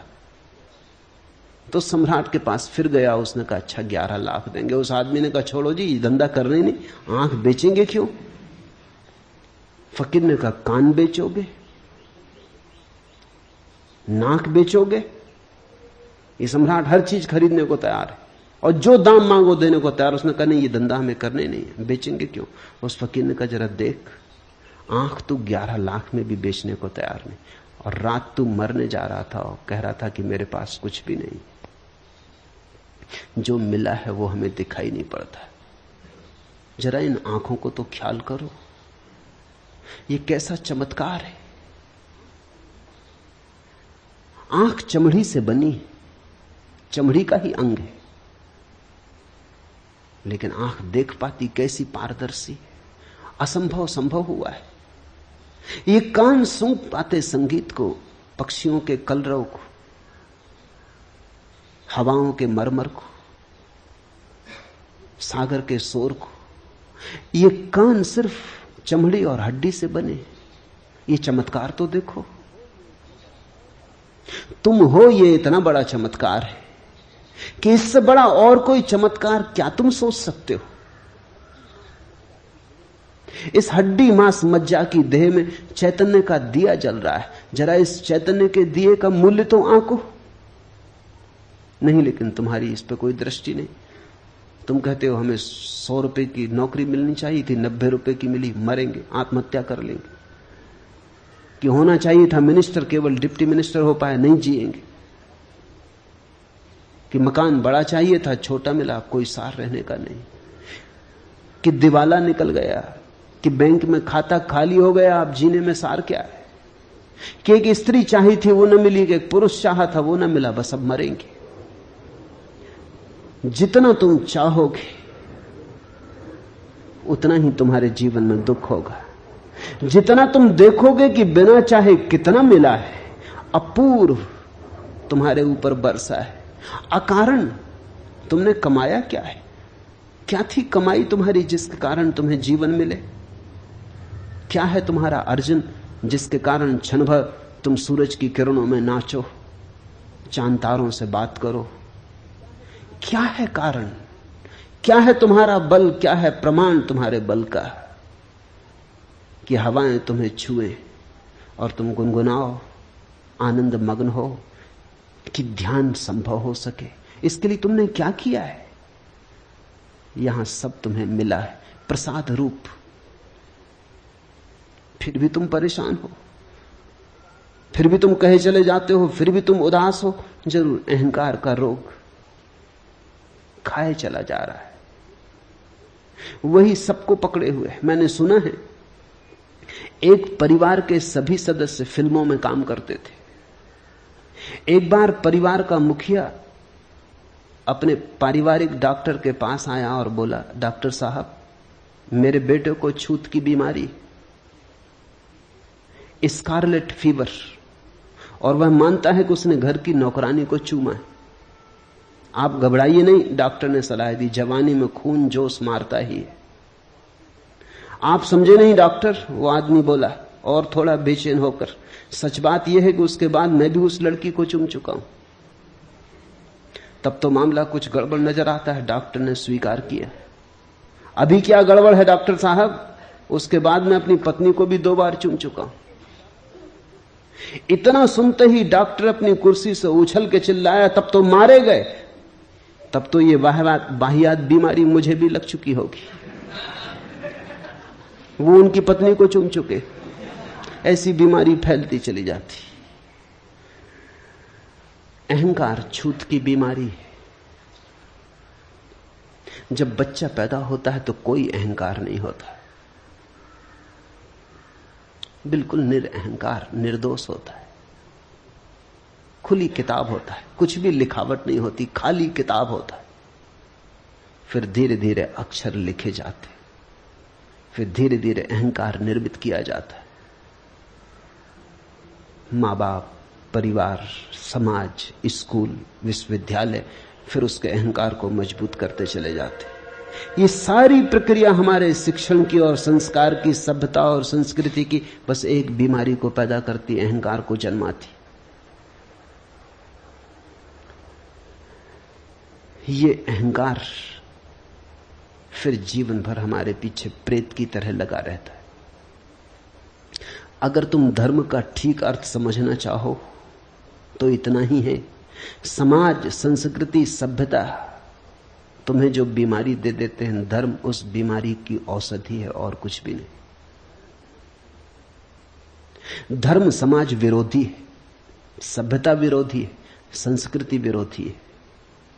धर्म बगावत है, धर्म क्रांति है। धर्म की क्रांति का कुल अर्थ इतना ही है कि तुम्हें जो दे दिया है दूसरों ने, उसे किस भांति तुम्हें सिखाया जाए कि तुम उसे छोड़ दो, उसे पकड़ के मत चलो। वही तुम्हारी पीड़ा है, वही तुम्हारा नरक है। अहंकार के अतिरिक्त जीवन में और कोई बोझ नहीं है। अहंकार के अतिरिक्त जीवन में और कोई बंधन, जंजीर नहीं है। मैं एक विशुद्ध बोध हूं। ऐसी निश्चय रूपी अग्नि से अज्ञान रूपी वन को जलाकर तू वीत शोक हो, सुखी हो। अहंकार का अर्थ है अपने चैतन्य को किसी और चीज से जोड़ लेना। एक आदमी कहता है कि मैं बुद्धिमान हूं, तो उसने बुद्धिमानी से अपने अहंकार को जोड़ लिया, तो उसकी चेतना अशुद्ध हो गई। तुमने देखा, दूध में कोई पानी मिला देता है तो हम कहते हैं दूध अशुद्ध हो गया। लेकिन अगर पानी मिलाने वाला कहे कि हमने बिल्कुल शुद्ध पानी मिलाया है, फिर तब भी तुम कहोगे अशुद्ध हो गया। शुद्ध पानी मिलाओ या अशुद्ध, ये थोड़ी सवाल है। पानी मिलाया, इससे कोई फर्क नहीं पड़ता कि तुमने शुद्ध पानी मिलाया, तो भी दूध तो अशुद्ध हो गया। और अगर गौर करो तो दूध ही अशुद्ध नहीं हुआ, पानी भी अशुद्ध हो गया। पानी और दूध दोनों शुद्ध थे, अलग अलग मिलके अशुद्ध हो गए। विपरीत और विजाती और अन्य से मिलके उपद्रव होता है। चैतन्य जैसे ही अपने से भिन्न से मिल जाता है। तुमने कहा मैं बुद्धिमान, बुद्धि यंत्र है, उसका उपयोग करो, बुद्धिमान मत बनो। यही बुद्धिमानी है, बुद्धिमान मत बनो। तुमने कहा मैं बुद्धिमान, उपद्रव शुरू हुआ, दूध पानी से मिल गया। फिर तुम्हारी बुद्धि कितनी ही शुद्ध हो, इससे कोई फर्क नहीं पड़ता।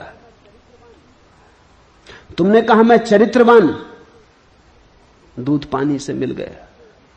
अब तुम्हारा चरित्र कितना ही शुद्ध हो, इससे कुछ फर्क नहीं पड़ता। दुष्चरित्र और सच्चरित्र दोनों के अहंकार होते हैं।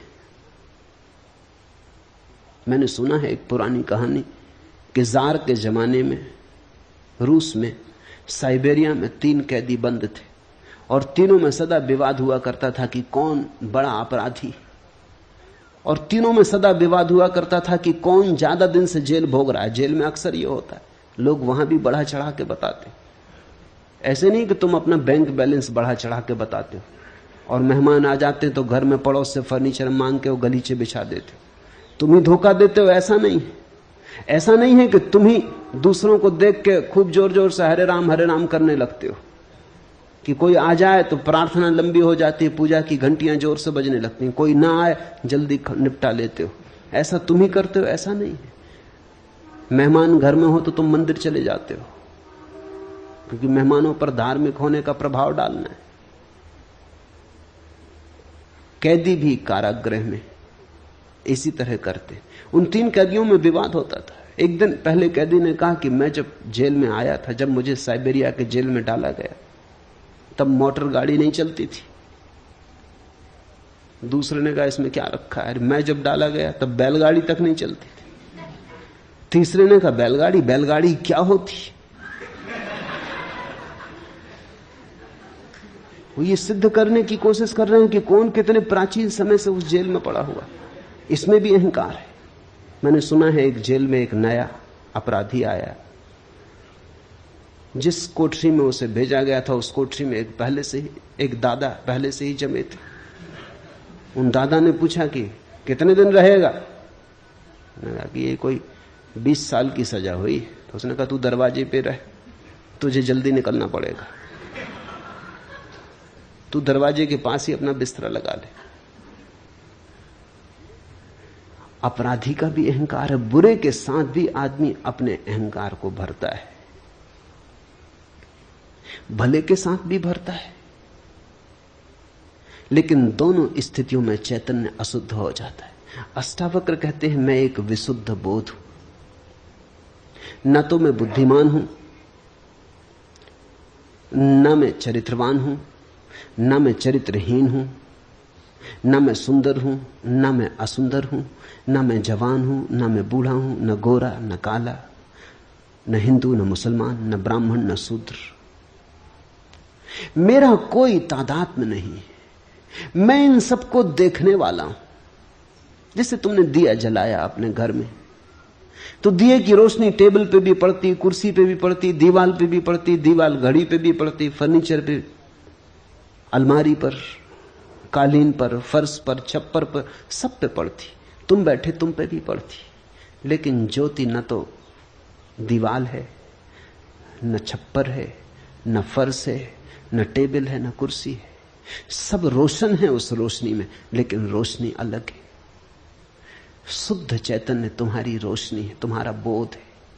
वो बोध तुम्हारी बुद्धि पर भी पड़ता है, तुम्हारी देह पर भी पड़ता है, तुम्हारे कृत्य पर भी पड़ता है, लेकिन तुम उनमें से कोई भी नहीं हो। जब तक तुम अपने को किसी से जोड़ के जानोगे तब तक अहंकार पैदा होगा। अहंकार है चेतना का किसी अन्य वस्तु से तादात्म्य। जैसे ही तुमने सारे तादात्म्य छोड़ दिए, तुमने कहा मैं तो बस शुद्ध बोध, मैं तो शुद्ध बोध हूं, शुद्ध बुद्ध हूं, वैसे ही तुम घर लौटने लगे, मुक्ति का क्षण करीब आने लगा। अष्टावक्र कहते हैं विशुद्ध बोध हूं ऐसी धारणा, अहम एका विशुद्ध बोधा इति। ऐसे निश्चय रूपी अग्नि से। ये क्या है निश्चय रूपी बात? सुन के ये निश्चय न होगा, केवल बुद्धि से समझ के ये निश्चय न होगा। ऐसा तो बहुत बार तुमने समझ लिया, फिर भूल जाते हो। अनुभव से ये निश्चय होगा। थोड़े प्रयोग करोगे तो निश्चय होगा, प्रतीति होगी तो निश्चय होगा, और निश्चय होगा तो क्रांति घटित होगी। अज्ञान रूपी वन को जलाकर तू वीत सुख हुआ, सुख को प्राप्त हो, सुखी हो। जिसमें यह कल्पित संसार रस्सी में सांप जैसा भासता है, तू वही आनंद परमानंद बोध है। अतएव तू सुखपूर्वक विचर। यहां दुख का कोई कारण ही नहीं। तुम नाहक एक दुख स्वप्न में दबे और परेशान हुए जा रहे हो। दुख स्वप्न तुमने देखा? अपने ही हाथ छाती पर रख के आदमी सो जाता है, हाथ के वजन से रात नींद में लगता है कि छाती पे कोई भूत प्रेत चढ़ा। अपने ही हाथ रखे हैं छाती पर, उनका ही वजन पड़ रहा है, लेकिन निद्रा में वही वजन भ्रांति बन जाता। या अपना ही तकिया रख लिया अपनी छाती पर, लगता पहाड़ गिर गया। चीखता चिल्लाता, चीख भी नहीं निकलती। हाथ पैर हिलाना चाहता, हाथ पैर भी नहीं हिलते, ऐसी घबराहट बैठ जाती। फिर जब नींद भी टूट जाती तो भी पाता पसीना पसीना है। नींद भी टूट जाती है, जाग भी जाता है, समझ भी लेता है कोई दुश्मन नहीं, कोई पहाड़ नहीं गिरा, अपना ही तकिया अपनी छाती पे रख लिया कि अपने ही हाथ अपनी छाती पे रख लिए थे। तो भी सांस धक धक चल रही, जैसे मीलों दौड़ के आया हो। सपना टूट गया, फिर भी अभी तक परिणाम जारी।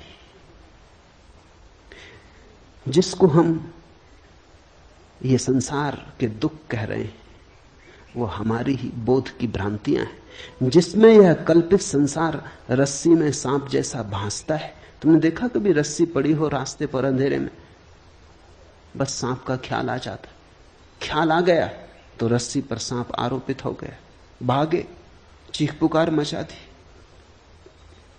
हो सकता दौड़ने में गिर पड़ो, हाथ पैर तोड़ लो, तब बाद में पता चले कि सिर्फ रस्सी थी, बेनाहक दौड़े। लेकिन फिर क्या होता, हाथ पैर तोड़ चुके।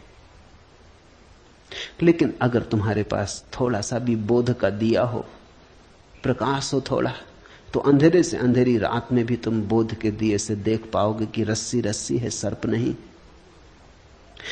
इस बोध में ही आनंद और परमानंद का जन्म होता है। अतएव तू सुखपूर्वक विचर। तेरे पास सूत्र है, तेरे पास ज्योति है, ज्योति को तूने नाहक के पर्दों में ढांका। पर्दे हटा, घूंघट के पट खोल। विचार के, वासना के, अपेक्षा के, कल्पनाओं के, सपनों के पर्दे हटाओ। वे ही हैं घूंघट। घूंघट को हटाओ, खुली आंख से देखो। लोग बुर्के ओढ़े बैठे, उन बुर्कों के कारण कुछ दिखाई नहीं पड़ता। धक्के खा रहे हैं, गड्ढों में गिर रहे हैं। वही आनंद परमानंद बोध है। अतएव तू सुखपूर्वक विचर। यत्र विश्वमिदं भाति कल्पितम रज्जु सर्पवत आनंद परमानंदा सा बोधस्त्वम सुखम चर। आनंद परमानंद बोधा त्वम सुखम चर। इस थोड़े से बोध को समझ लो, पकड़ लो, पहचान लो, फिर विचरण करो सुख में। ये अस्तित्व परम आनंद है। इस अस्तित्व ने दुख जाना नहीं, दुख तुम्हारा निर्मित किया हुआ है। कठिन है समझना ये बात, क्योंकि हम इतने दुख में जी रहे हैं, हम कैसे माने कि दुख नहीं। वो जो रस्सी को देख के भाग गया है वो भी नहीं मानता कि सर्प नहीं है। वो जो हाथ रख के छाती पे पड़ा है और सोचता है पहाड़ गिर गया, वो भी उस क्षण में तो नहीं मान सकता कि पहाड़ नहीं गिर गया है। वैसी ही हमारी दशा है। क्या करें? थोड़े दृश्य से दृष्टा की तरफ चलें। देखें सब, लेकिन देखने वाले को न भूलें। सुने सब, सुनने वाले को न भूलें। करें सब, लेकिन स्मरण रखें कि करता नहीं है। बुद्ध कहते थे चलो राह पर, और स्मरण रखो कि भीतर कोई चल नहीं रहा है, भीतर सब अचल है। ऐसा ही है भी। गाड़ी के चाक को चलते देखा, कील तो ठहरी रहती, चाक चलता जाता है। ऐसे ही जीवन का चाक चलता है, कील तो ठहरी हुई है। कील हो तुम। मुक्ति का अभिमानी मुक्त है और बद्ध का अभिमानी बद्ध। क्योंकि इस संसार में यह लोकोक्ति सच है कि जैसी मति वैसी गति। ये सूत्र मूल्यवान है। मुक्ति का अभिमानी मुक्त है। जिसने जान लिया कि मैं मुक्त हूं वो मुक्त है। मुक्ति के लिए कुछ और करना नहीं, इतना जानना ही है कि मैं मुक्त हूं। तुम्हारे करने से मुक्ति ना आएगी, तुम्हारे जानने से मुक्ति आएगी। मुक्ति कृत्य का परिणाम नहीं, ज्ञान का फल है। मुक्ति का अभिमानी मुक्त है और बद्ध का अभिमानी बद्ध। जो सोचता है मैं बंधा हूं वो बंधा है, जो सोचता है वो मुक्त हूं मैं वो मुक्त है। तुम जरा करके भी देखो, एक 24 घंटे ऐसा सोच कर देखो कि चलो 24 घंटे यही सही, मुक्त हूं। 24 घंटे मुक्त रह के देख लो, तुम बड़े चकित होगे, तुम्हें खुद ही भरोसा ना आएगा कि अगर तुम सोच लो मुक्त हो तो कोई नहीं बांधने वाला है, तो तुम मुक्त हो। तुम सोच लो कि बंधा हूं तो हर चीज बांधने वाली है। मेरे एक मित्र थे, मेरे साथ प्रोफेसर थे। होली के दिन थे, भांग पी ली, रास्ते पे शोरगुल मचा दिया, हुल्लड़ कर दिया। बड़े सीधे आदमी थे। सीधे आदमी के साथ खतरा है, उसके भीतर काफी दबा पड़ा रहता। उपद्रवी नहीं थे, नाम भी उनका भोले राम था। भोले भाले आदमी थे। भोले भाले आदमी के साथ एक खतरा है, भांग वगैरह से बचना चाहिए, क्योंकि वो भोला भालापन जो ऊपर ऊपर है, भांग ने तो डुबा दिया। भीतर जो दबा पड़ा था, जिंदगी भर में जो नहीं किया था, वो सब निकल आया। वो सड़क पर गए, शोरगुल मचाया, उपद्रव कर दिया, किसी स्त्री के साथ छेड़छाड़ कर दी, पकड़ लिए गए, थाने में बंद कर दिए गए। अंग्रेजी के प्रोफेसर थे। रात कोई 2 बजे आदमी मेरे पास आया और उसने कहा कि आपके मित्र पकड़ गए, और उन्होंने खबर भेजी कि निकालो, सुबह के पहले निकालो, नहीं तो मुश्किल हो जाएगी। बामुश्किल उनको निकाल पाए। सुबह होते होते निकाल तो लाए, लेकिन वो ऐसे घबरा गए। सीधे साधे आदमी थे, वो ऐसे घबरा गए कि बस मुश्किल खड़ी हो गई। 3 महीने उन्होंने ऐसा कष्ट भोगा। सड़क से पुलिस वाला निकले कि वो छुप जाए, कि वो आ रहा पकड़ने। मेरे साथ एक ही कमरे में रहते थे। रात पुलिस वाला सीटी बजाए, वो बिस्तर के नीचे हो जाए, तुम कर क्या रहे हो? आ रहे हैं वो लोग। फिर तो हालत ऐसी बिगड़ गई कि वो न मुझे सोने देना, खुद सोए। वो कहेंगे जगो, सुना तुमने? वो लोग, हवा में खबर है, आवाज आ रही, रेडियो पर वो लोग यहां वहां से खबर भेज रहे हैं कि भोला राम कहां है। भोला राम, तुम सो जाओ। अभी सो कैसे जाए, जीवन खतरे में। वो पकड़ेंगे। फाइल है मेरे खिलाफ।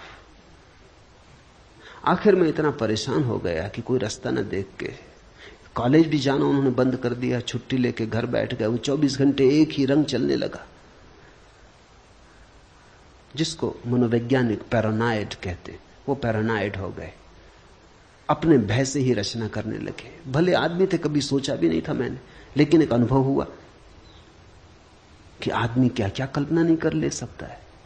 दीवानों को वो कहें कान है, सब तरफ लोग सुन रहे हैं। कोई भी रास्ते पे चल रहा है तो वो उन्हीं को देखता हुआ चल रहा है। कोई किनारे पर खड़े होकर हंस रहा है तो वो भोला राम को देख के हंस रहा है। कोई बात कर रहा है तो वो उन्हीं के खिलाफ षड्यंत्र रच रहे हैं। सारी दुनिया उनके खिलाफ।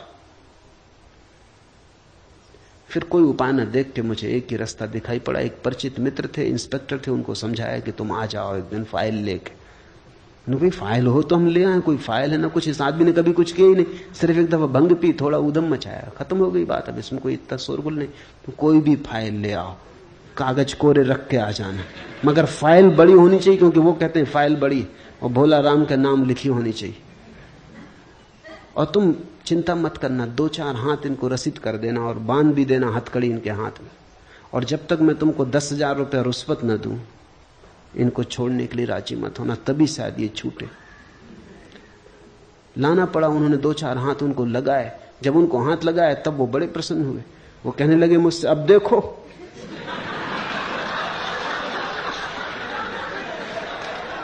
जो मैं कहता था हुआ कि नहीं। ये रही फाइल, बड़े बड़े अक्षरों में भोला राम लिखा है।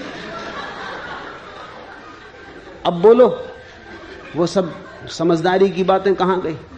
अब ये हो रहा है, चले भोला राम। हथकड़ी भी डाल दी। मगर एक तरह से वो प्रसन्न थे, एक तरह से दुखी थे, रो रहे थे, मगर एक तरह से प्रसन्न थे कि उनकी धारणा सही सिद्ध हुई। आदमी ऐसा पागल है। तुम्हारे दुख की धारणा भी सही सिद्ध हो तो तुम्हारे अहंकार को तृप्ति मिलती कि देखो मैं सही सिद्ध हुआ। उनका पूरा भाव यह था कि सबको गलत सिद्ध कर दिया, सब समझाने वाले, कोई सही सिद्ध नहीं हुआ, आखिर में ही सही सिद्ध हुआ। बामुश्किल समझाया और बुझाया। इंस्पेक्टर को सो कह रखा था जल्दी मत मान जाना, नहीं तो वो सोचेंगे कि कोई जालसाजी। वो कहा कि ये हो ही नहीं सकता, ये तो इनको आजन्म सजा होगी। बस वो जब ये इस तरह की बातें कहें वो मेरी तरफ देखेंगे, कहो। बहुत मुश्किल से समझा बुझा के हाथ पैर जोड़ के नोट की गड्डियां उनको दी। फाइल जलाई सामने, उस दिन से भोला राम मुक्त हो गए, ठीक हो, सब खत्म हो गया मामला। करीब करीब ऐसी अवस्था है।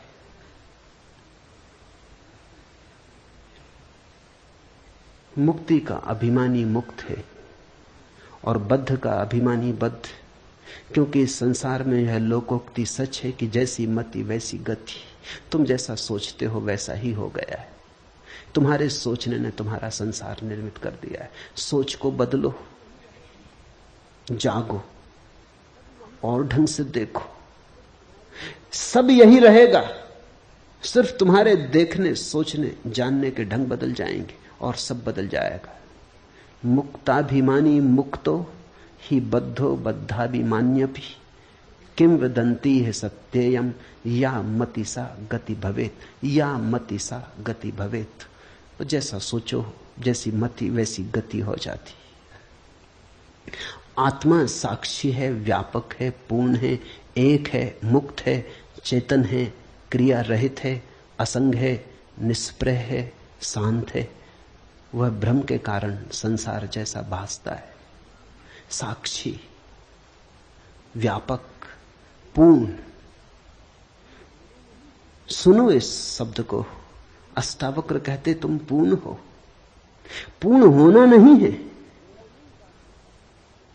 तुम में कुछ भी जोड़ा नहीं जा सकता। तुम जैसे हो परिपूर्ण हो। तुम में कुछ विकास नहीं करना है, तुम्हें कुछ सोपान नहीं चढ़ने, तुम्हारे आगे कुछ भी नहीं है। तुम पूर्ण हो, तुम परमात्मा हो, व्यापक हो, साक्षी हो, एक हो, मुक्त हो, चेतन हो, क्रिया रहित हो, असंग हो। किसी ने तुम्हें बांधा नहीं, कोई संग साथी नहीं, अकेले हो, परम एकांत में हो, निष्प्रह हो। ऐसा होना नहीं है, यही फर्क है अष्टावक्र के संदेश का। अगर तुम महावीर को सुनो तो महावीर कहते ऐसा होना है।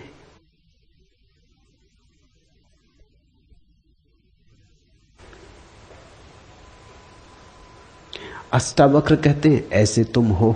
ये बड़ा फर्क है, ये छोटा फर्क नहीं। महावीर कहते हैं असंग होना है, निष्प्रह होना है, पूर्ण होना है, व्यापक होना है, साक्षी होना है। अष्टावक्र कहते हैं तुम ऐसे हो, बस जागना है, ऐसा आंख खोल के देखना है। अष्टावक्र का योग बड़ा सहज योग है। साधो सहज समाधि भली, तू कूटस्थ बोधरूप अद्वैत आत्मा का विचार कर। अहम आभास इति, मैं आभास रूप अहंकारी जीव हूं। ये तुमने जो अब तक मान रखा है ये सिर्फ आभास है। ये तुमने जो मान रखा है ये तुम्हारी मान्यता है, मति है। यद्यपि तुम्हारे आसपास भी ऐसा ही मानने वाले लोग हैं, इसलिए तुम्हारी मति को बल भी मिलता है। आखिर आदमी अपनी मति उधार लेता है, तुम दूसरों से सीखते हो।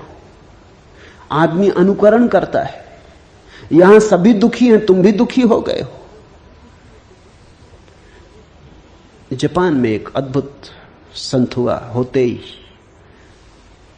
जैसे ही वो ज्ञान को उपलब्ध हुआ, या कहना चाहिए जैसे ही वो जागा, वो हंसने लगा। फिर वो जीवन भर हंसता ही रहा। वो गांव गांव जाता है। होते ही को जापान में लोग हंसता हुआ बुद्ध कहते। वो बीच बाजार में खड़ा हो जाता और हंसने लगता। फिर तो उसका नाम दूर दूर तक फैल गया। लोग उसकी प्रतीक्षा करते कि होते ही कब आएगा। उसका कोई और उपदेश न था, वो बस बीच बाजार में खड़े होकर हंसता। धीरे धीरे भीड़ इकट्ठी हो जाती और लोग भी हंसने लगते।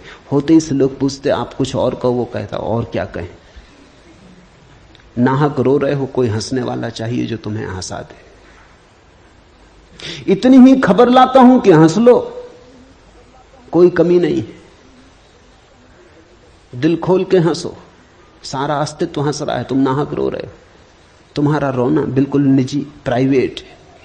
पूरा अस्तित्व हंस रहा है। चांद तारे, फूल, पक्षी सब हंस रहे हैं, तुम नाहक रो रहे हो। खोलो आंख, हंस लो। मेरा कोई और संदेश नहीं। वो हंसता एक गांव से दूसरे गांव घूमता रहता। कहते हैं उसने पूरे जापान को हंसाया। और उसके पास लोगों को धीरे धीरे हंसते हंसते हंसते झलके मिलती। वो उसका ध्यान था, वही उसकी समाधि थी। लोग हंसते हंसते धीरे धीरे अनुभव करते कि हम हंस सकते हैं, हम प्रसन्न हो सकते हैं अकारण। कारण की खोज ही गलत है। तुम जब तक कारण खोजोगे कि जब कारण होगा तब हंसेंगे, तो तुम कभी हंसोगे ही नहीं। तुमने अगर सोचा कि कारण होगा तब सुखी होंगे, तो तुम कभी सुखी ना होगे। कारण खोजने वाला और दुखी होता जाता। कारण दुख के हैं, सुख स्वभाव है। कारण को निर्मित करना पड़ता, दुख को भी निर्मित करना पड़ता। सुख है, सुख मौजूद है, सुख को प्रकट करो, यही अष्टावक्र का बार बार कहना है। बोधस्त्वम सुखम चर वीत सोखा सुखी भव, विश्वासमृतम पीत्वा सुखी भव। पीले अमृत हो जा सुखी। मनुष्य पूर्ण है, एक है, मुक्त है। सिर्फ आभास बाधा डाल रहा है। मैं आभास रूप अहंकारी जीव हूं, ऐसे भ्रम को और बाहर भीतर के भाव को छोड़कर तू कूटस्थ बोधरूप अद्वैत आत्मा का विचार कर। अहम आभासा इति वाह्यम अंतरम भावम मुक्तवा। बाहर और भीतर के भाव से मुक्त हो जा। आत्मा न तो बाहर है और न भीतर। बाहर और भीतर भी सब मन के ही भेद है। आत्मा तो बाहर भी है, भीतर भी है। आत्मा में सब बाहर भीतर है, आत्मा ही है। बाहर भीतर के सब भाव को छोड़कर तू कूटस्थ बोध रूप अद्वैत आत्मा का विचार कर। यह अनुवाद ठीक नहीं है। मूल सूत्र है वाह्यम अंतरम भावम मुक्तवा। मुक्त होकर अंतर बाहर से त्वम कूटस्थ बोधम अद्वैतम आत्मानम परिभावे। परिभाव कर, विचार कर, ये ठीक नहीं। परिभाव कर कि तू कूटस्थ आत्मा है, ऐसा बोध कर, ऐसा भाव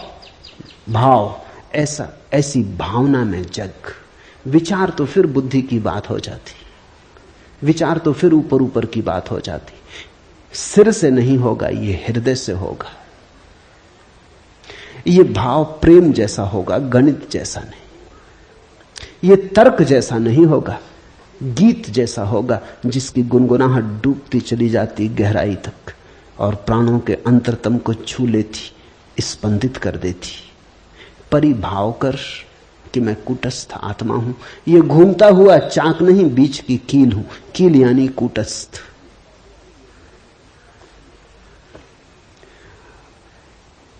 तुम जब तक सोचते हो पृथ्वी पर हो, पृथ्वी पर हो।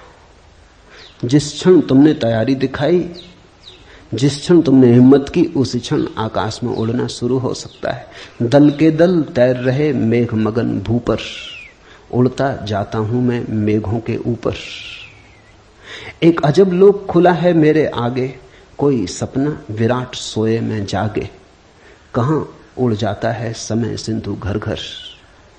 गाड़ी जो अंधी घाटी में बर्फीली, उर्मिल धाराओं में मछली चमकीली। धसता जाता हूं पैनिल तम के भीतर, कोसों तक लाल परधी सूरज को घेरे। छलक रहा इंद्रधनुष पंखों पर मेरे, यहां वहां फूट रहे रंगों के निर्झर। ठहरी सी नदी कहीं, उड़ते से पुल हैं, धाराओं पर धाराएं आकुल व्याकुल हैं। गलगल कर बहे जा रहे नभ में भूधर। गांव पर गांव धवल, जंगल कांसों के, उगते ये तरु अनंत किसकी सांसों के। एक दूसरी धरती बना हुआ है अंबर, दल के दल तैर रहे मेघ मगन भू पर। उड़ता जाता हूं मैं मेघों के ऊपर। एक अजब लोक खुला है मेरे आगे, कोई सपना विराट सोए में जागे। जागो, सपना खूब देखा, अब जागो। बस जागना कुंजी, कुछ और करना नहीं। न कोई साधना, न कोई योग, न आसन, बस जागना। हरि ओम तत्सत।